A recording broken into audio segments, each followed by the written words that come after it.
السلام عليكم ورحمة الله وبركاته.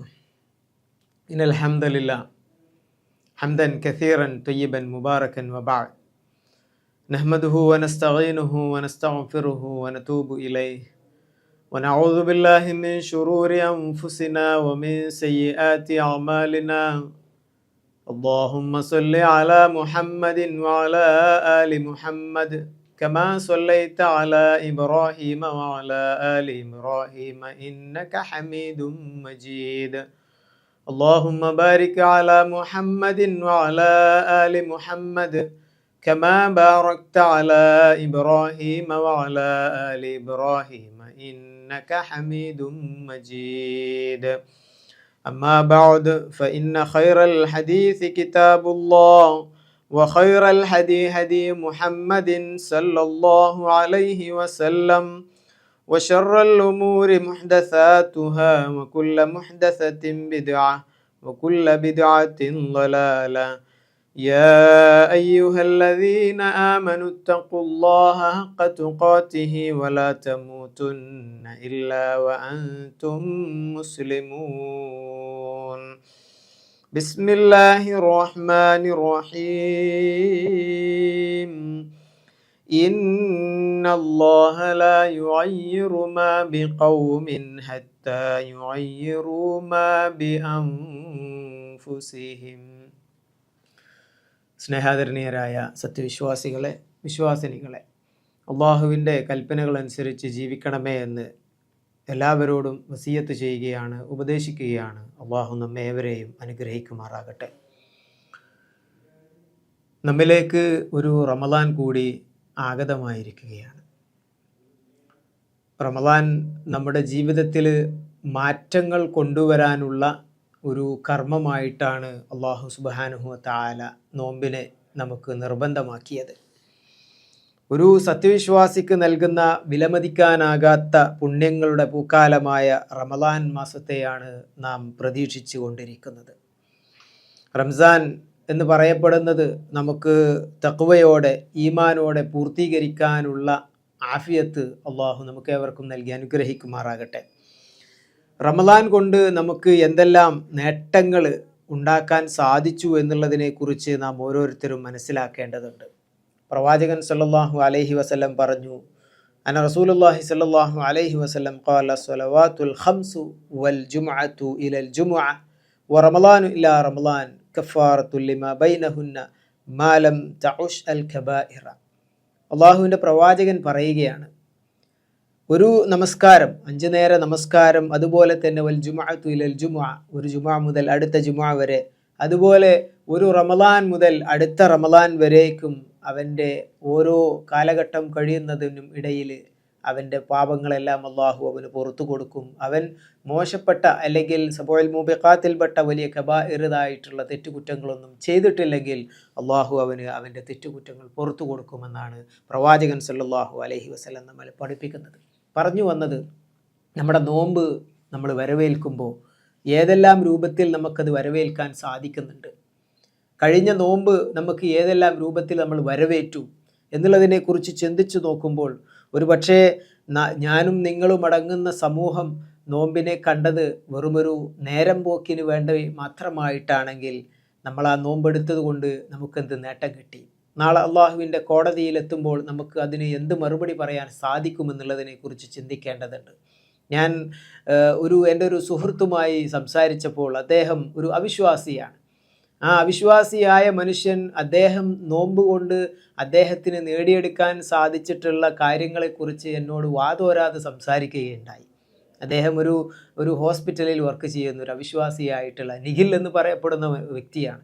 അദ്ദേഹം നോമ്പെടുത്തുകൊണ്ട് നമ്മോട് പറയപ്പെടുന്നത് ഓരോ വർഷം കഴിയും തോറും അത് എനിക്ക് എടുക്കണമെന്നുള്ള ചിന്താഗതിയാണ്. എന്തുകൊണ്ടെന്നാൽ എനിക്കെൻ്റെ ശാരീരികമായിട്ടുള്ളതിനേക്കാൾ കൂടുതൽ എനിക്ക് മാനസികമായി ഒരുപാട് സന്തോഷങ്ങൾ അതിൽ നിന്ന് ലഭിക്കുന്നുണ്ട് എന്നുള്ള തിരിച്ചറിവ് അദ്ദേഹം നമ്മെ ഓർമ്മപ്പെടുത്തുന്നു. ഞാൻ പറഞ്ഞു വന്നത്, നമ്മുടെ ആളുകൾ ഇത്തരത്തിൽ നോമ്പുകൾ എടുത്തിട്ട് എന്തെങ്കിലുമൊക്കെ മാറ്റങ്ങൾ ഉണ്ടായിട്ടുണ്ടോ എന്നുള്ളതിനെക്കുറിച്ചൊന്ന് നമ്മൾ ചിന്തിച്ചു നോക്കേണ്ടതുണ്ട്. എന്ന് പറഞ്ഞാൽ മുസ്ലിങ്ങളാണ്, നാമധാരികളാണ്. ഈ മുസ്ലിങ്ങളായിട്ടും മുസ്ലിം നാമധാരികളായിട്ടും ഒക്കെ ജീവിക്കുന്ന ആളുകൾ അവർ നോമ്പെടുക്കുന്നതിന് എന്തിനു വേണ്ടിയാണ് എന്നുള്ളതിനെക്കുറിച്ച് ചിന്തിക്കുകയും ഇനി വരുന്ന നോമ്പിനെ വരവേൽക്കാൻ പുതുതായി എന്തെല്ലാം കാര്യങ്ങൾ ചെയ്യാനും സാധിച്ചിട്ടുണ്ട് എന്നുള്ളതിനെ കുറിച്ചാണ് നാം ചിന്തിക്കേണ്ടത്. അള്ളാഹുവിൻ്റെ അനുഗ്രഹം ലഭിച്ച് അത് ഉപയോഗപ്പെടുത്താത്ത ആളുകളെ വിഡ്ഢികളെന്നാണ് റസൂൽ സല്ലല്ലാഹു അലൈഹി വസല്ലം നമ്മെ ഓർമ്മിപ്പിക്കുന്നത്. എന്ന് പറഞ്ഞാൽ പ്രവാചകൻ സല്ലല്ലാഹു അലൈഹി വസല്ലം ആമീൻ പറഞ്ഞു എന്ന ആ ഒരു ഹദീസുമായി ബന്ധപ്പെട്ടുകൊണ്ട് നമുക്ക് മനസ്സിലാക്കാൻ സാധിക്കുന്നത്, അള്ളാഹുവിൻ്റെ പ്രവാചകൻ പറഞ്ഞു, ഒരു നോമ്പ് ലഭിച്ചിട്ട് അതിൽ നിന്ന് തെറ്റുകുറ്റങ്ങളൊന്നും മായ്ക്കപ്പെടാതെ അങ്ങനെ കഴിഞ്ഞു പോയിട്ടുണ്ടെങ്കിൽ അവന് നാശമടയട്ടെ എന്ന് പറഞ്ഞപ്പോൾ ജിബ്രീൽ അലൈഹിസ്സലാത്തു വസ്സലാം പറഞ്ഞപ്പോൾ റസൂൽ സല്ലല്ലാഹു അലൈഹി വസല്ലം ആമീൻ പറഞ്ഞ സന്ദർഭം നമുക്ക് ഓർമ്മ വരേണ്ടതുണ്ട്. തീർച്ചയായും അത്തരത്തിലുള്ള കാര്യങ്ങളിൽ നമുക്കൊരു ശ്രദ്ധ ഈ നോമ്പ് വരുമ്പോൾ നമുക്ക് മനസ്സിലാക്കേണ്ടതുണ്ട്. നോമ്പിനെ വരവേൽക്കുമ്പോൾ നമ്മൾ നമ്മുടെ വീടുകളും പരിസരങ്ങളും നമ്മുടെ പള്ളികളും മറ്റു സംഗതികളും ഒക്കെ നമ്മൾ ശുദ്ധിയാക്കാറുണ്ട് അല്ലേ? നാട്ടിൽ അല്ലെങ്കിൽ വീട്ടിൽ നമ്മൾ നനച്ചുളി അല്ലെങ്കിൽ അതുമായി ബന്ധപ്പെട്ട വേർഡുകളൊക്കെ ഉപയോഗിക്കുന്നതൊക്കെ നമുക്കറിയാം. ആ വേർഡ് ഉപയോഗിക്കുന്നത് സ്വന്തം മനസ്സിനെ ഒന്ന് കുളിച്ച് വൃത്തിയാക്കി ശുദ്ധിയാക്കേണ്ട ഒരു സമയം വന്നെത്തുന്ന സമയത്ത് നാം ആ മനസ്സിനെ ശുദ്ധിയാക്കിയിട്ടില്ലെങ്കിൽ പിന്നെ നമ്മുടെ നോമ്പ് കൊണ്ട് നമുക്ക് എന്ത് നേട്ടമാണ് ലഭിക്കുന്നത്? പരമപ്രധാനമായിട്ട് നമുക്ക് നോമ്പ് കൊണ്ട് കിട്ടേണ്ട, പ്രത്യേകിച്ചും അവൻ്റെ മാനസികമായിട്ടുള്ള വളർച്ചയിൽ അവന് മനസ്സമാധാനവും ക്ഷമയും അതുപോലെ തന്നെ വിട്ടുവീഴ്ചയും തൗബയും മഗ്ഫിറത്തിന് ആവശ്യപ്പെട്ടുകൊണ്ടുമുള്ള പ്രത്യേകമായിട്ടുള്ള സമയങ്ങൾ വന്നു ചേരുമ്പോൾ തീർച്ചയായും അവൻ ചെയ്യേണ്ടതായ കാര്യങ്ങൾ, അവന് ഈ പറയുന്ന സൽഗുണങ്ങളെല്ലാം അവൻ്റെ ജീവിതത്തിൽ കടന്നു വരേണ്ടവനാണ് എന്നുള്ളത് നാം ചിന്തിക്കേണ്ടതുണ്ട്. ഖുർആൻ നോമ്പ് നിർബന്ധമാക്കിയ സന്ദർഭം നമുക്കെല്ലാവർക്കും അറിയാം. യാ അയ്യുഹല്ലദീന ആമനൂ കുതിബ അലൈക്കുമുസ് സിയാമു കമാ കുതിബ അലല്ലദീന മിൻ ഖബ്ലിക്കും ലഅല്ലക്കും തത്തഖൂൻ എന്ന ആ ഒരു അർത്ഥത്തിലേക്ക് കയറി ചെല്ലുമ്പോൾ നിങ്ങൾ സൂക്ഷ്മതയുള്ളവരായേക്കാം എന്ന് പറഞ്ഞല്ലോ. ആ സൂക്ഷ്മത കൊണ്ട് ഉദ്ദേശിക്കുന്നത് നോമ്പിനെ വരവേൽക്കുമ്പോൾ നമുക്ക് നമ്മുടെ മനസ്സിൽ സൂക്ഷ്മത കയറി വരേണ്ടത്, നമ്മുടെ മനസ്സിലേക്കാണ് അള്ളാഹു നോക്കുന്നത്. എന്തുകൊണ്ടെന്നാൽ അള്ളാഹു നിങ്ങളുടെ ഒരു കാര്യത്തിലേക്കും നിങ്ങളുടെ രൂപത്തിലേക്കോ ഭാവത്തിലേക്കോ നിങ്ങൾ അയക്കുന്ന നിങ്ങളുടെ മാംസത്തിലേക്കോ രക്തത്തിലേക്കോ ഒന്നും തന്നെ അള്ളാഹു നോക്കുന്നില്ല. പകരം അല്ലാഹു ലാ യൻദുറു ഇലാ ഖുലൂബിക്കും ഇന്നല്ലാഹ ലാ യൻദുറു ഇലാ അജ്സാമിക്കും വലാ ഇലാ സുവരിക്കും വലാകിൻ യൻദുറു ഇലാ ഖുലൂബിക്കും നിങ്ങളുടെ ഹൃദയത്തിലേക്കാണ് അള്ളാഹു നോക്കുന്നത്. നമ്മൾ തീർച്ചയായും മനസ്സിലാക്കേണ്ട ഒരു കാര്യമെന്ന് പറയപ്പെടുന്നത്, അള്ളാഹു ഹൃദയത്തിലേക്ക് നോക്കുന്നുവെങ്കിൽ നമ്മളുടെ ഹൃദയത്തിൽ കിടക്കുന്ന കാര്യങ്ങളെക്കുറിച്ച് എന്തടിസ്ഥാനത്തിൽ നാം മനസ്സിലാക്കണം? തീർച്ചയായും അള്ളാഹു അത് പറയുന്നു. നമ്മൾ ചെയ്തുകൊണ്ടിരിക്കുന്ന ഓരോ കാര്യങ്ങളും നമ്മളുടെ നിയത്തനുസരിച്ചാണ് നോക്കുന്നത്. നമ്മൾ നോമ്പെടുക്കുമ്പോൾ നമ്മുടെ നിയത്ത് എങ്ങനെയായിരിക്കണം?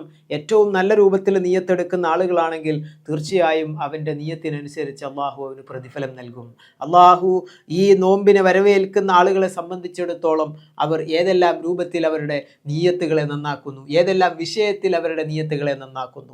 നോമ്പെടുക്കുന്നു, അതോടൊപ്പം ഖുർആൻ പാരായണം ചെയ്യുന്നു, സുന്നത്ത് നമസ്കാരങ്ങൾ വർദ്ധിപ്പിക്കുന്നു, ദാനധർമ്മങ്ങൾ അധികരിപ്പിക്കുന്നു.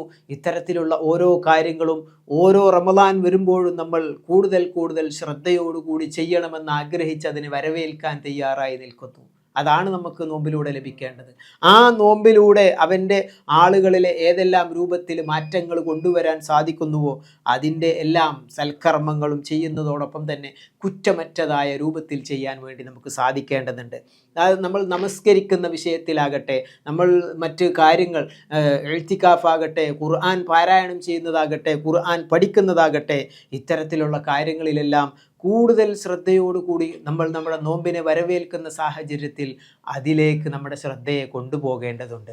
ഇന്നത്തെ കാലഘട്ടത്തിൽ നമുക്കറിയാം, ഏറ്റവും കലികാലം എന്ന് പറയപ്പെടുന്നൊരവസ്ഥയിലേക്ക് ലോകം പോയിക്കൊണ്ടിരിക്കുകയാണ്. പ്രത്യേകിച്ച് നമ്മുടെ നാട്ടിലൊക്കെ നടന്നുകൊണ്ടിരിക്കുന്ന ഓരോ വിഷയത്തിലും നമ്മൾ എന്ത് പറയണം, എന്ത് സംസാരിക്കണം എന്ന് പോലും നമുക്ക് ഒന്നും ചെയ്യാൻ സാധിക്കാത്തൊരവസ്ഥയിലേക്ക് നമ്മുടെ മലയാളക്കര പോയിക്കൊണ്ടിരിക്കുകയാണ്. ഈ അടുത്ത ദിവസം നമ്മളെല്ലാവരും കണ്ടതാണ്. 5 പേരെ അല്ലെങ്കിൽ 6 പേരെയും അവൻ തലക്കടിച്ച് കൊല്ലാൻ ശ്രമിച്ചതിൽ 5 പേരും മരണപ്പെട്ടു പോയി. ഒരാളവിടെ കാത്തിരിക്കുകയാണ് മരണവും. എന്താണ് നമ്മൾ മനസ്സിലാക്കേണ്ടത്? ഈ ഒരു റമദാൻ വരുന്ന സമയത്തേക്ക് ഒരു അവിശ്വാസിയായ ഒരു സഹോദരൻ സംസാരിക്കുകയുണ്ടായി. 2005 പിറന്നപ്പോഴേക്കും ഈ ഒരു 2 മാസം കഴിഞ്ഞ് 3-ാമത്തെ മാസം തുടങ്ങിയിട്ടില്ല, അതിനു മുമ്പ് എന്തെല്ലാം കോലാഹലങ്ങൾ ഈ ഒരു മയക്കുമരുന്നുമായി ബന്ധപ്പെട്ട വിഷയത്തിലൊക്കെ ലോകത്ത് നടന്നുകൊണ്ടിരിക്കുന്ന, അല്ലെങ്കിൽ നമ്മുടെ കൊച്ചു കേരളത്തിൽ നടന്നുകൊണ്ടിരിക്കുന്ന വിഷയത്തിൽ നമ്മുടെ നോമ്പിനെ കുറിച്ച് ചിന്തിക്കുന്ന ഒരു കാലഘട്ടത്തിൽ ഇത്രയും മോശമായ ഒരവസ്ഥ മറുവശത്ത് നടക്കുന്നുണ്ടെങ്കിൽ നമ്മുടെ മക്കളെയും നമ്മുടെ കുടുംബത്തെയും നമ്മുടെ ആളുകളെയും ഒക്കെ ഈ ഒരു നോമ്പ് കൊണ്ട് അവർക്ക് മാറ്റങ്ങൾ കൊണ്ടുവരാൻ സാധിക്കുന്നുണ്ടെങ്കിൽ നമ്മൾ അതിനാണ് കൂടുതൽ പ്രാധാന്യം നൽകേണ്ടത്. എന്തുകൊണ്ടെന്നാൽ സമൂഹത്തിൽ ഇത് പറഞ്ഞു കൊടുക്കാനും അതിനെതിരെ ശക്തമായി ഇപ്പോൾ മയക്കുമരുന്നാകട്ടെ മദ്യമാകട്ടെ അത്തരത്തിലുള്ള വിഷയങ്ങളിൽ ശക്തമായി പ്രതികരിക്കാൻ ആർക്കും തന്നെ സാധിക്കുന്നില്ല. സർക്കാരുകളും അതുമായി ബന്ധപ്പെട്ട ആളുകളുമൊക്കെ മുഖം നോക്കി ഇരിക്കുക എന്നല്ലാതെ അതിന് നടപടിയെടുക്കുന്നതിലുള്ള യാതൊരു വഴിയും കാണുന്നില്ല. നമുക്ക് ഈ ഒരു അവസരത്തിൽ ചിന്തിക്കാനുള്ളത് നമ്മുടെ മക്കളെ എല്ലാവരെയും വിളിച്ചിരുത്തിക്കൊണ്ട് ഈ ഒരു നോമ്പ് സമയത്ത് നമ്മൾ അതിനെ വരവേൽക്കുന്ന സമയത്ത് അവരോട് കൃത്യമായിട്ട് ദീനിൻ്റെ കാര്യങ്ങൾ പറഞ്ഞു ബോധ്യപ്പെടുത്തി കൊടുക്കണം. അല്ലെങ്കിൽ ഇനി നമുക്ക് സംഭവിക്കാൻ പോകുന്നത് ഇതിലും നാശകരമായ ഒരവസ്ഥയിലേക്ക് പോകുന്നുവെങ്കിൽ നമ്മുടെ നോമ്പ് കൊണ്ട് നമുക്ക് പ്രത്യേകിച്ച് നേട്ടങ്ങളൊന്നും ഉണ്ടാക്കാൻ സാധിച്ചില്ല. കഴിഞ്ഞ വർഷത്തെ അപേക്ഷിച്ച് കൂടുതൽ മോശമായ അവസ്ഥയിലേക്ക് പോകുകയാണെങ്കിൽ പിന്നെ നമ്മളെടുക്കുന്ന നോമ്പിന് അള്ളാഹു എന്ത് പ്രതിഫലം നൽകുമെന്നുള്ളതിനെക്കുറിച്ച് നാം ചിന്തിക്കേണ്ടതുണ്ട്. തീർച്ചയായും നമുക്കതൊരു ചിന്താശേഷി മനസ്സിലേക്ക് കടന്നു വരുന്നതോടൊപ്പം തന്നെ അത്തരത്തിലുള്ള ചിന്തകൾ മനസ്സിൽ നമ്മുടെ മക്കളുടെയും കുടുംബത്തെയും നമ്മുടെ സമൂഹത്തിലും എല്ലാവരിലും അത് എത്തിച്ചു കൊടുക്കുക എന്നുള്ളതാണ് ഈ റമദാനിലൂടെ നമുക്ക് നമ്മുടെ സമൂഹത്തെ ഉദ്ധരിക്കാനുള്ളത്. തീർച്ചയായിട്ടും നമ്മൾ ഓരോരുത്തരും അത്തരത്തിൽ ചിന്തിക്കണം. നോമ്പുകൾ എടുക്കുന്ന ഒരുപാട് ആളുകളുണ്ട്. പല ആളുകളും പല രൂപത്തിലാണ്. പല ആളുകളും നമ്മോട് സംസാരിക്കാറുണ്ട്. അവരെടുക്കുന്ന നോമ്പിൻ്റെ ഉദ്ദേശങ്ങൾ പല രൂപത്തിലായിരിക്കാം. നമ്മൾ മുസ്ലിങ്ങളാണ് എന്ന് പറയപ്പെടുന്ന ആളുകൾ പോലും ഈ നോമ്പിൻ്റെ സമയത്ത് അവർ ഏറ്റവും മോശമായ ഒരവസ്ഥയിലൂടെ പോകുന്നുവെങ്കിൽ തീർച്ചയായും അള്ളാഹുവിൻ്റെ കോടതിയിൽ നമ്മളതിന് മറുപടി പറയേണ്ടി വരും. ഈ ഒരു റമദാനിനെ വരവേൽക്കുന്നതിന് പകരം ഈ റമദാൻ ഒന്ന് തീർന്നു കിട്ടിയാൽ മതി എന്ന് മനസ്സുകൊണ്ട് ആശിക്കുന്ന ആളുകളുണ്ടെങ്കിൽ തീർച്ചയായും നാം ഒന്ന് ചിന്തിക്കേണ്ടതുണ്ട്. അവരുടെ നാശത്തിൻ്റെ വഴിയിലേക്കാണ് അവർ പോയിക്കൊണ്ടിരിക്കുന്നത്. അത് വരവേൽക്കുന്നതിന് പകരം അതിനെ അട്ടി ഓടിക്കുന്ന ഒരവസ്ഥയാണെങ്കിൽ തീർച്ചയായിട്ടും അതിന് അള്ളാഹുവിൻ്റെ കോടതിയിൽ മറുപടി പറയേണ്ടതുണ്ട്. ഒരു അതിഥി വീട്ടിലേക്ക് കടന്നു വരുമ്പോൾ ആ അതിഥിയെ എത്തരത്തിൽ സ്വീകരിക്കണമെന്ന് നാം ആരോടും പറഞ്ഞു കൊടുക്കേണ്ടതില്ല. നമ്മൾ ഏറ്റവും നന്നായിട്ട് അവർക്ക് കൊടുക്കാനുള്ള മുഴുവൻ സംഗതികളും വീട്ടിൽ നിന്ന് പുറത്തെടുത്ത് പ്ലേറ്റ് ആകട്ടെ, ഗ്ലാസ് ആകട്ടെ, അല്ലെങ്കിൽ അവർക്ക് ഒരുക്കി കൊടുക്കുന്ന കുഷ്യനുകളാകട്ടെ, റൂമുകളാകട്ടെ, വീട്ടിലേക്ക് കയറി വരുന്ന സമയത്തുള്ള ആ ചവിട്ടി പോലും ആകട്ടെ, നമ്മൾ നല്ലതിട്ട് കൊടുത്ത് അവരെ നമ്മൾ സ്വീകരിക്കാൻ വേണ്ടി തയ്യാറാകും. അതുപോലെ അള്ളാഹു നമുക്ക് കൊടുത്തയച്ചിട്ടുള്ള ഈ ഒരു സമ്മാനമായിട്ടുള്ള ഈ ഒരു അതിഥിയായിട്ടുള്ള ഈ ഇതിലേക്ക് കടന്നു വരുന്ന സമയത്ത് അതിന് നമ്മൾ ഏറ്റവും നല്ല രൂപത്തിലായിരിക്കണം നമ്മൾ അതിനെ സ്വീകരിക്കേണ്ടത്. നമ്മൾ ചെയ്യുന്ന പ്രവൃത്തികൾ അത്തരത്തിലല്ലെങ്കിൽ നമുക്കൊരുപാട് നാശനഷ്ടങ്ങൾ സംഭവിക്കും. നമുക്ക് ഇവിടെ അത് സംഭവിച്ചില്ലെങ്കിലും പരലോകത്ത് അള്ളാഹുവിൻ്റെ കോടതിയിൽ നമുക്ക് സംഭവിക്കാൻ പോകുന്നത് നഷ്ടങ്ങളുടെ കൂമ്പാരങ്ങളായിരിക്കും നമ്മുടെ മുമ്പിൽ ഉണ്ടായിരിക്കുക. പ്രവാചകൻ സല്ലല്ലാഹു അലൈഹി വസല്ലം ഒരിക്കൽ പറഞ്ഞു, റുബ്ബ സായിമിൻ ലൈസ ലഹു മിൻ സിയാമിൻ ഇല്ല ജൂഇ വറുബ്ബ ഖായിമിൻ ലൈസ ലഹു മിൻ ഖിയാമിൻ ഇല്ല സഹർ. എത്ര നോമ്പുകാരാണ് നോമ്പെടുത്തുകൊണ്ടിരിക്കുന്നത്. അവരുടെ സിയാമ് കൊണ്ട്, അവരുടെ നോമ്പ് കൊണ്ട് അവർ കുറേ വിശപ്പ് സഹിച്ചു എന്നല്ലാതെ മറ്റൊന്നുമില്ലല്ലോ. കുറേ ആളുകൾ രാത്രിയിൽ നമസ്കരിക്കുന്നുണ്ട്. ആ നമസ്കരിക്കുന്ന അല്ലെങ്കിൽ നിൽക്കുന്നുണ്ട് എന്ന് പറയുന്നു. ആ നിൽക്കുക കൊണ്ട് ഉദ്ദേശിക്കുന്നത് അവർ ഉറക്കമൊഴിച്ചു എന്നല്ലാതെ അവരുടെ നിയ്യത്തുകളൊന്നും നേരാവാതെ, അവരുടെ ഉദ്ദേശശുദ്ധി റെറിയാവാതെ അവരത്തരത്തിൽ നോമ്പും നമസ്കാരങ്ങളൊക്കെ നിർവഹിച്ചതുകൊണ്ട് എന്ത് നേട്ടം നമുക്ക് ഉണ്ടാക്കാൻ സാധിക്കുന്നു? അതുകൊണ്ട് ആ തരത്തിലുള്ള നോമ്പുകളെ നമ്മൾ സ്വീകരിച്ചിട്ടുണ്ടെങ്കിൽ തീർച്ചയായും നമുക്കതുകൊണ്ട് പ്രത്യേകിച്ച് നേട്ടമൊന്നുമില്ല. പിന്നെ നമുക്ക് നോമ്പിൽ ഉണ്ടാകേണ്ടത് പരമപ്രധാനമായിട്ട് സമാധാനമാണ്. നോമ്പ് നോക്കുന്ന മനുഷ്യനെ സംബന്ധിച്ചിടത്തോളം അവൻ്റെ ആരോഗ്യപരമാവട്ടെ മാനസികപരമാവട്ടെ അതിലൊക്കെ ഉണ്ടാകുന്ന മാറ്റങ്ങൾ എന്ന് പറയുന്നത് സമാധാനത്തോടു കൂടി അതൊരു ശാന്തിയോടുകൂടി ചെയ്യണമെന്ന് ആഗ്രഹിച്ച് ചെയ്യേണ്ട ഒരു കർമ്മത്തെ നമ്മളുടെ നഷ്ടങ്ങൾ സംഭവിക്കുന്ന അവസ്ഥയിലേക്ക് കൊണ്ടുപോയിട്ടുണ്ടെങ്കിൽ അത് നമുക്കൊരിക്കലും ഈ ദുനിയാവിലാകട്ടെ ആഖിറത്തിലാകട്ടെ നഷ്ടങ്ങൾ മാത്രമായിരിക്കും സംഭവിക്കുക. അതുകൊണ്ട് നമ്മൾ ചിന്തിക്കേണ്ട പ്രധാനപ്പെട്ട കാര്യം, നമുക്കൊരു ഉപകാരവുമില്ലാത്ത ഒരു കാലഘട്ടം അത് പരലോകം നമുക്ക് വന്നെത്തുന്ന സമയത്ത് ഖുർആൻ തന്നെ പറയുന്നു, യൗമ ലാ യൻഫഉ മാലും വലാ ബനൂൻ ഇല്ലാ മൻ അത്തല്ലാഹ ബിഖൽബിൻ സലീം, ഇല്ലാ മൻ അത്തല്ലാഹ ബിഖൽബിൻ സലീം. ഖൽബിൻ സലീം എന്ന് പറഞ്ഞു അല്ലേ? ഏറ്റവും സമാധാനപൂർണമായിട്ടുള്ള ഹൃദയം. ആ ഹൃദയമാകുന്ന ആ അവസ്ഥയിലേക്ക് വന്നെത്തുന്നതാണെങ്കിൽ സ്വീകരിക്കണമെങ്കിൽ അത് ഏറ്റവും നല്ല വിശുദ്ധമായിട്ടുള്ള ഹൃദയം നമുക്കുണ്ടായിരിക്കണം. ആ ഹൃദയം നന്നായിട്ടുണ്ടെങ്കിൽ പ്രവാചകൻ സല്ലല്ലാഹു അലൈഹി വസല്ലം മറ്റൊരിക്കൽ പറയുകയുണ്ടായി, നമ്മുടെ ശരീരത്തിൽ ഒരു മാംസകഷ്ണമുണ്ട്. അലാ വ ഇന്ന ഫിൽ ജസദി മുദ്അതൻ ഇദാ സലഹത്തിൽ സലഹൽ ജസദു കുല്ലുഹു. ആ മാംസകഷ്ണം നേരായാൽ ശരീരം മുഴുവനും നേരായി. ഫഇദാ ഫസദൽ ജസദു കുല്ലുഹു, ആ മാംസകഷ്ണം മോശമായാൽ, ചീത്തയായാൽ ശരീരം മുഴുവൻ മോശമായിരിക്കുന്നു. എന്നിട്ട് പ്രവാചകൻ പറഞ്ഞു, അലാ വഹിയൽ ഖൽബ്, അതാകുന്നു നിങ്ങളുടെ ഹൃദയം. ആ ഹൃദയം എന്നതിന് പ്രവാചകൻ സല്ലല്ലാഹു അലൈഹി വസല്ലം ഉദാഹരണമായിട്ട് നമ്മെ പഠിപ്പിക്കപ്പെടുന്നതും അത്തരത്തിലാണ്. അതുകൊണ്ട് നോമ്പ് നമ്മിലേക്ക് കടന്നു വരുമ്പോൾ മാനസിക ശുദ്ധിയാണ് ഏറ്റവും കൂടുതൽ നമുക്ക് ഉണ്ടായിരിക്കേണ്ടതും. അത്തരത്തിൽ ഒരുപാട് നല്ല ഗുണങ്ങളും നമ്മുടെ ജീവിതത്തിലേക്ക് കടന്നു വരേണ്ടതുണ്ട്. വിട്ടുവീഴ്ച മനോഭാവവും ക്ഷമയും ആളുകൾക്കിടയിൽ ഏറ്റവും നന്നായി ജീവിക്കാൻ ആഗ്രഹിക്കുന്ന രൂപത്തിൽ അവൻ്റെ ജീവിതത്തെയും അവൻ്റെ സമ്പത്തിനെയും സന്താനങ്ങളെയും ദുനിയാവിൻ്റെ ആവശ്യത്തിന് വിട്ടുകൊടുക്കുന്നതിന് പകരം പരലോകത്തിലേക്ക് നീട്ടിവെക്കാൻ സാധിക്കുന്ന രൂപത്തിലേക്ക് അവൻ എത്തിയിട്ടുണ്ടെങ്കിൽ തീർച്ചയായും അള്ളാഹു അവൻ ചെയ്ത കാര്യങ്ങൾക്ക് അതിനനുസരിച്ചിട്ടുള്ള പ്രതിഫലം അള്ളാഹു അവന് രേഖപ്പെടുത്തി കൊടുക്കും. നമുക്കറിയാം, ക്ഷമ എന്ന് പറയുന്നത് നോമ്പിലൂടെ നമുക്ക് ലഭിക്കുന്ന ഏറ്റവും വലിയൊരു ഗുണമാകുന്നു എന്നുള്ളതാണ്. ഭക്ഷണ പദാർത്ഥങ്ങൾ അത് രാവിലെ മുതൽ വൈകുന്നേരം വരെ ക്ഷമിച്ച് കഷ്ടപ്പെട്ട് തൻ്റെ മുമ്പിൽ എനിക്ക് ഏറ്റവും ഇഷ്ടപ്പെട്ട ഫുഡ് ഉണ്ടായിട്ട് കൂടി അതെല്ലാം മാറ്റിവെച്ചുകൊണ്ട് അല്ലാഹുവിൻ്റെ പ്രീതി ലഭിക്കാൻ വേണ്ടി ചെയ്യുന്നുവെങ്കിൽ ആ കാര്യത്തിൽ നമുക്കുണ്ടാകേണ്ട ഒരു ഗുണമാകുന്നു ക്ഷമിച്ചുകൊണ്ട് അതെല്ലാം മാറ്റി മറ്റുള്ളവർ വേണ്ടി ത്യജിക്കാൻ തയ്യാറാവുക എന്നുള്ളത്. ഇന്നമാ യുവഫസ് സാബിറൂന അജ്റഹും ബിഗൈരി ഹിസാബ്, അള്ളാഹു ക്ഷമിക്കുന്ന ആളുകൾക്ക് അതിന് കൊടുക്കുന്ന പ്രതിഫലം എന്ന് പറയപ്പെടുന്നത് അത് കണക്ക് കൂടാത്ത പ്രതിഫലമാണ് അള്ളാഹു അവർക്ക് നൽകാൻ പോകുന്നത് എന്നുള്ളതാണ്. തീർച്ചയായും നമ്മൾ അതിനെക്കുറിച്ച് ചിന്തിക്കേണ്ടതാണ്. അത്തരത്തിലുള്ള അവസ്ഥയിലൂടെ നോമ്പ് നമുക്ക് നൽകുന്ന ഏറ്റവും നല്ല അവസ്ഥകൾ നമുക്ക് കിട്ടുന്നുവെങ്കിൽ ദുനിയാവിൽ വേറെ ഒന്നും നമുക്ക് കിട്ടേണ്ട ആവശ്യമില്ല. ഈ ഒരു കാര്യം മാത്രം നമുക്ക് കിട്ടിക്കഴിഞ്ഞാൽ അൽഹംദുലില്ലാ, നമ്മൾ അനുവർത്തിച്ചു പോന്നുകൊണ്ടിരിക്കുന്ന ഇത്തരത്തിലുള്ള സൽക്കർമ്മങ്ങൾക്ക് അള്ളാഹു നമുക്ക് കൃത്യമായിട്ട് പ്രതിഫലം നൽകുക തന്നെ ചെയ്യുമെന്നുള്ളതാണ്. അതുകൊണ്ട് നോമ്പിലേക്ക് കടന്നു വരുമ്പോൾ ആ നോമ്പ് കാലഘട്ടത്തിൽ അള്ളാഹുവിൻ്റെ പ്രവാചകൻ സല്ലല്ലാഹു അലൈഹി വസല്ലമക്ക് ആദ്യമായിട്ട് ഇറക്കിക്കൊടുത്ത വഹയിൻ്റെ വചനങ്ങളായിട്ടുള്ള ഖുർആനിക വചനങ്ങൾ ഇറങ്ങിയ മാസം എന്നുള്ള നിലക്ക് ആ ഖുർആനിനെയും നാം വരവേൽക്കേണ്ടതുണ്ട്. ആ ഖുർആനിനെ എങ്ങനെ വരവേൽക്കണം?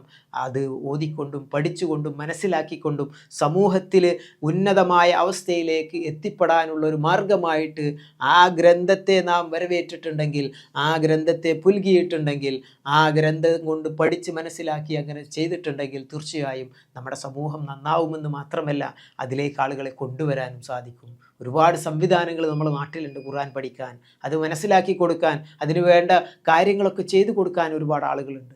നമ്മൾ അതിലേക്ക് കയറി ചെല്ലുകയും സമൂഹത്തിൽ അത് പ്രചരിപ്പിക്കാനുള്ള സംവിധാനങ്ങൾ നമ്മൾ ചെയ്യേണ്ടതുണ്ട്. പ്രത്യേകിച്ച് നമ്മുടെ നാട്ടിലൊക്കെ ഖുർആൻ പഠിക്കാനുള്ള വെളിച്ചം പോലെയുള്ള സംഗതികളൊക്കെ ഉണ്ട്. അതിൻ്റെ ബുക്സുകളൊക്കെ നമ്മൾ കൊടുത്തുകൊണ്ടിരിക്കുന്നുണ്ട്. അത് കണ്ടെത്തുകയും അത് പഠിക്കുകയും അതിലൂടെ ആ ഒരു അറിവ് നേടിയെടുത്ത് പുതുതായി ലോകത്ത് നടന്നുകൊണ്ടിരിക്കുന്ന കാര്യങ്ങളെക്കുറിച്ച് പഠിക്കുവാനും മനസ്സിലാക്കുവാനും അതിലുപരി പരലോകത്ത് അള്ളാഹുവിൻ്റെ കോടതിയിൽ ആ കോടതിയിൽ തനിക്ക് ശഫാഅത്ത് നൽകപ്പെടുന്ന ഒരു ഗ്രന്ഥമാക്കി വരണമെന്നുണ്ടെങ്കിൽ തീർച്ചയായും നമ്മുടെ സമൂഹത്തെ അത് പഠിപ്പിക്കേണ്ടതുണ്ട്. നാം ഓരോരുത്തരും മനസ്സിലാക്കേണ്ടത് അത്തരത്തിലായിരിക്കണം. ആ ഖുർആനിനെ വരവേൽക്കണം. അതിൻ്റെ മാർഗങ്ങൾ എന്താണ് എന്നുള്ളത് നമ്മെ പഠിപ്പിക്കപ്പെടുകയും അതിലേക്ക് നമ്മുടെ ജീവിതത്തെ കൊണ്ടുവെക്കുകയാണെങ്കിൽ വകാന ഖുലുഖുഹു ഖുർആൻ എന്ന് പ്രവാചകൻ സല്ലല്ലാഹു അലൈഹി വസല്ലമയുടെ സ്വഭാവത്തെക്കുറിച്ച് പറഞ്ഞതുകൂടി നാം ചിന്തിക്കുകയാണെങ്കിൽ തീർച്ചയായും നമുക്ക് ഖുർആനിലൂടെ ഒരു പുതുലോകത്തെ നമുക്ക് കെട്ടിപ്പടുക്കുവാനും സമൂഹത്തെ നടമാടിക്കൊണ്ടിരിക്കുന്ന അന്ധവിശ്വാസങ്ങളും അനാചാരങ്ങളും അതുപോലെ തന്നെ ധാർമ്മിക മൂല്യച്യുതികൾ സംഭവിച്ചു കൊണ്ടിരിക്കുന്ന ഈ കാലഘട്ടത്തിൽ അതിൽ നിന്നെല്ലാം സമൂഹത്തെ മാറ്റി നിർത്തി ഏറ്റവും നല്ല ഒരു ഉമ്മത്തൻ വസത്തൻ ഒരു മധ്യമ നിലപാടിലൂടെ ജീവിക്കുന്ന ഒരു സമൂഹത്തെ നമുക്ക് കൊണ്ടുവരാൻ സാധിക്കുന്നുവെങ്കിൽ ആ ഖുർആനിനോടും നമ്മൾ ചേർന്ന് നിൽക്കേണ്ടതുണ്ട്.